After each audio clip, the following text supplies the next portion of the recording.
بسم الله الرحمن الرحيم.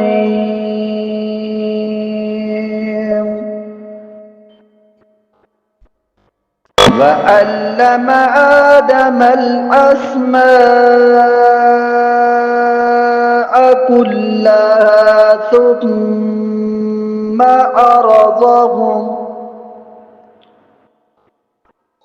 ثم عرضهم على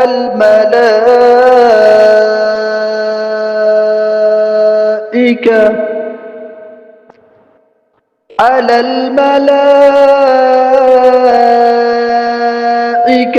فقال أنبئوني بأسماء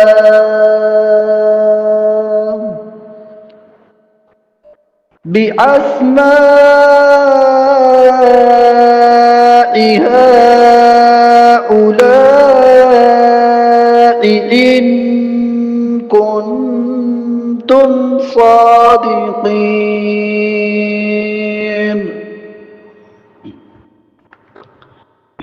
قالوا سبحانك لا علم لنا إلا ما علمتنا إنك أنت العليم الحكيم.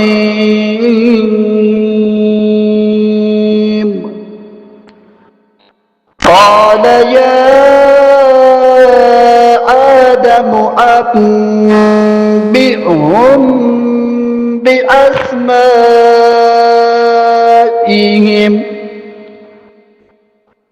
فلما أنبأهم بأسمائهم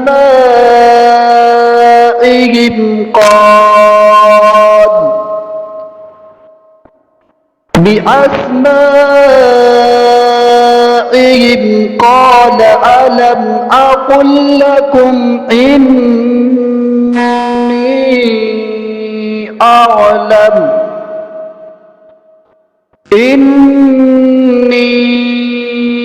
أعلم غيب السماوات والأرض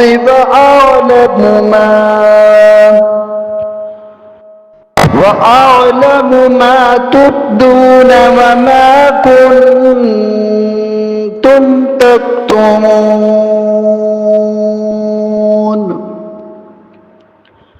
وإذ قلنا للملائكة اسجدوا لآدم فسجدوا إلا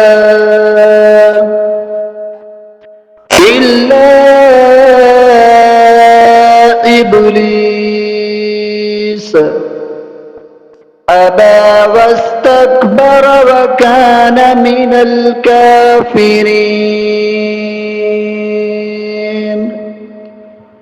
وقلنا يا آدم اسكن أنت وزوجك الجنة وكلا منها رغدا حيث شئتما ولا تقربا هذه الشجرة فتكونا من الظالمين.